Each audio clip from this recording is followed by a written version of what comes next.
네, 이번 시간에는 조선의 사회 부분입니다. 조선의 사회라고 하지만 뭐 신분제에 관한 이야기죠. 신분제. 다들 잘 알고 있는 사실들이라서 간단하게 정리하고 넘어가면 될 것 같습니다. 일단 공식적으로 조선은요, 양천제를 채택을 했습니다. 하나 해볼까요? 양천제. 이 양천제는 경국대전에 나와 있는 내용인데요. 이거는 공식적으로 갑오개혁 때까지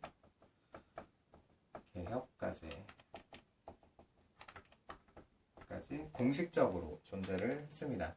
근데 실질적으로 이 양천제가 공식적인 제도였다면 실질적으로는 반상제. 요거는 실질적인 신분제도였다라는 거, 요렇게 두 가지로 조선 전기는 구분해 볼 수 있겠습니다. 그러면 양천제와 반산제를 구분해서 설명을 해보도록 할게요. 양천제는요, 양인, 천민입니다. 양반이 있죠? 양반이면 네. 양인이 있고요. 천민이 있습니다. 그 두 가지로 신분을 구분을 해놓는 거라면요. 이 실질적인 제도였던 반상제는요, 양인을 세분화를 합니다. 양인을 세분화를 해서 양인 기득권 세력을 양반이라고 했습니다. 너무 잘 알고 있죠? 양반, 뭐 토지라든지 노비라든지 이런 것들을 소유를 하고 있었고, 그리고 문과를 통해서 실질적인 그런 나라를 이끌어가는 그런 역할을 하고 있었던 기득권 세력들을 양반이라고 하고요. 양반 밑에 중인이 있습니다. 중인 같은 경우는 어떤 사람들이냐, 이제 양반들이 맡아서 하지 않고 있던 기술직이라던가 아니면은 이제 서출들, 그런 사람들을 중인이라고 얘기를 했고요. 그리고 또 중인 밑에 상민이 있었습니다. 상민은요, 뭐 농부들 생각하시면 되겠습니다. 그 평범한 사람들, 이런 사람들이 상민이고요. 그리고 그 밑에 여전히 천민이 있었습니다. 천민 같은 경우는 노비들 말고도 뭐 광대라든지 백정이라든지 이런 사람들도 역시 천민으로 취급을 받았었습니다. 여기 보면 38과인데요. 38과에 요것들이 정리가 되어 있으니까 한 번쯤 읽어보시면 뭐 어렵지 않을 겁니다. 네, 어렵지 않을 거예요. 그리고 천민 같은 경우는 정말 안타까운 얘기지만 사람 취급을 받는 게 아니라 물건, 재산 취급을 받았었다라는 것까지 알고 계시면 되겠습니다. 그러면은 요것이 이제 우리가 이것도 이제 귀에 박혔죠? 임진왜란, 그리고 더 나아가서 그 호란을 거치면서 조선 전기에서 조선 후기로 넘어가면서 요 신분제가 어떻게 동요를 했는지를 좀 보도록 하겠습니다. 한 가지 사실은요, 뭐냐면 전쟁으로 나라가 굉장히 혼란스러워졌다라는 겁니다. 전쟁으로 나라가 혼란스러워졌기 때문에 그 사람들이 그러니까 이제 혼란스러우면 옆 사람을 챙길 정신이 없잖아요. 우리 가족. 그러니까 상식적으로 생각을 하자는 얘기예요. 비약적으로. 그러니까 옆 사람을 챙길 정신이 없어지잖아요. 이 나라가 혼란스러워지면 내가 만약에 천민이었는데 나 상인이야. 근데 지금 여기 전쟁통에 이렇게 돼버렸어. 이렇게 얘기해도 알 수가 없는 거예요. 옆에서 알 수가 없는 겁니다. 그러니까 이 임진왜란, 뭐 병자호란 이런 그 양난을 거치면서 조선 후기로 넘어가면서 사회가 되게 혼란스러워지니까 그 틈을 틈타서 신분제가 동요하게 됩니다. 그러니까 어떤 식으로 동요가 되느냐, 기본적으로 요거를 깔고 생각을 하시면 될 것 같아요. 양반은 늘고요.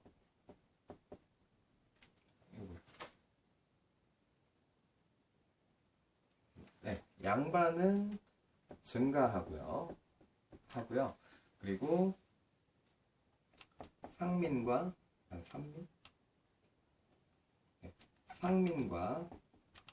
천민은 감소합니다. 요게 이제 기본적인 기본입니다. 그 전쟁으로 인해서 나라가 혼란스러워졌고 신분제를 그 틈을 틈타서 신분제가 동요했다라는 거 알고 계시면 되겠습니다. 그러면요, 이 양반들은요, 이 조선 후기로 넘어오면서 양반 계급은 세분화가 되는데요. 첫 번째로 이제 권반. 이 권반은요, 권세를 가지고 있었던, 여전히 권세를 가지고 있었던,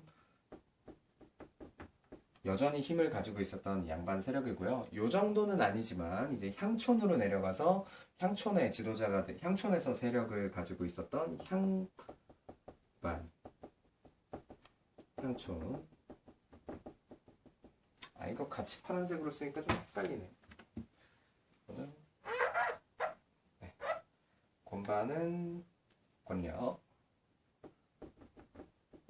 이제 중앙. 네, 향반 같은 경우는 향촌. 향촌에서 세력을 가지고 있었던 사람들. 그리고 권반도 아니고 향반도 아니고, 아, 이제 저기 뭐 잔챙이가 된 세력이 있습니다. 그 사람들은 잔반.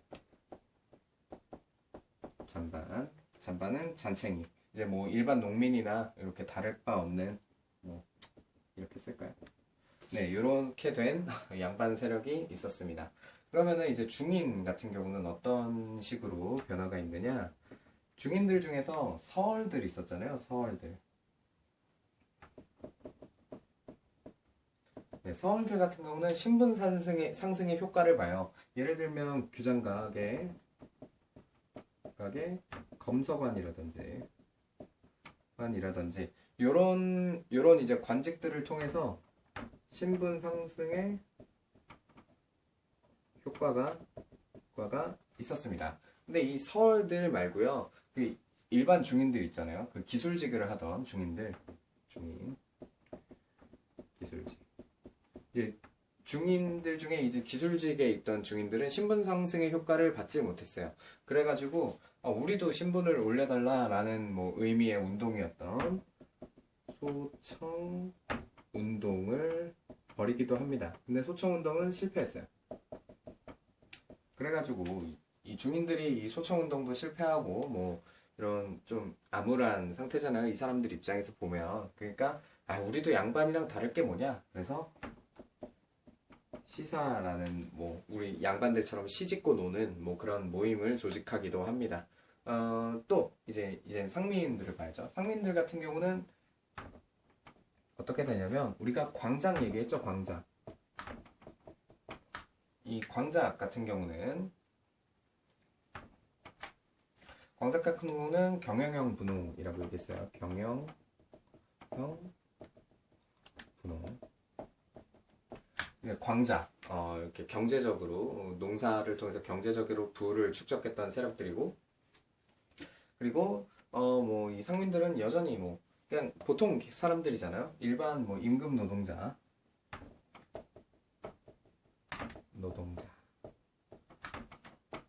되기도 했습니다. 그리고 천민들 같은 경우는요, 노비종모법이라는 법이 있었어요. 좋네요. 노비종모법. 이 노비종모법은 뭐냐면요, 엄마가 양인이면 노비를 양인으로 바꿔주는 법이었습니다. 그러니까 천민이 계속 줄고 있었다라고 했잖아요. 그리고 이제 그 관노들을 이제 해방을 시켜줍니다. 그 관노비들 해방 시켜준다. 근데 이 이 관노비 해방은 순조 때입니다. 순조. 이 두 가지는요, 어떤 의도가 있었냐면 양반이 증가하고 상민과 천민이 감소하고 있었다라고 했잖아요. 근데 양반은요, 아까 들어가면서 말씀드렸죠. 세금 같은 거 안 낸다라고 말씀드렸어요.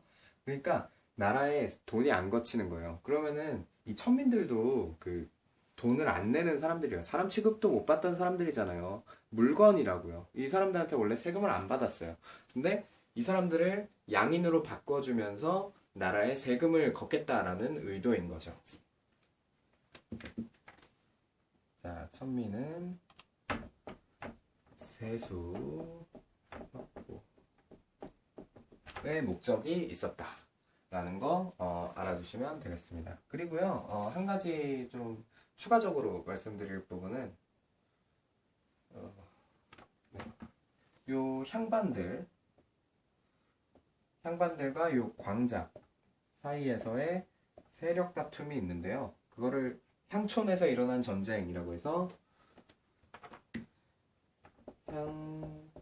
향전이라고 합니다. 그 향반이라는 건 향촌에서 이제 세력을 갖고 있던 지도 세력들이고, 광작을 하더니 경영형 부동들은 실질적인 경제권을 가지고 있는 사람들이잖아요. 이 사람들은 이제 명분을 가지고 있는 사람들이고, 뭐 경제력도 같이 가지고 있고요. 그리고 광작 같은 경우는 경제력, 실질적인 이런 힘을 가지고 있었던 사람들이니까 이제 그 향촌에서 서로 주도권을 놓고 다투는 일이 잦았다라고 합니다. 네. 신문제는 이 정도로 알아두시면 될 것 같고요. 그 조선 초기 신문제 같은 경우는 여기 38강에 보면은 다 설명돼 있어요. 그리고 쓰면서 제가 하나씩 이렇게 말씀드렸으니까. 그리고 워낙 다들 잘 알고 있는 부분이고요. 그래서 우리가 네, 이 조선 후기 같은 경우 되면 이 반상제가 이런 식으로 바뀌게 된다라는 거 기억해 두시면 되겠습니다. 네, 공식적으로는 양천제지만 실질적으로는 양반 중인 상민 천민 이런 식으로 구분이 됐다. 네, 여기까지 하도록 하겠습니다.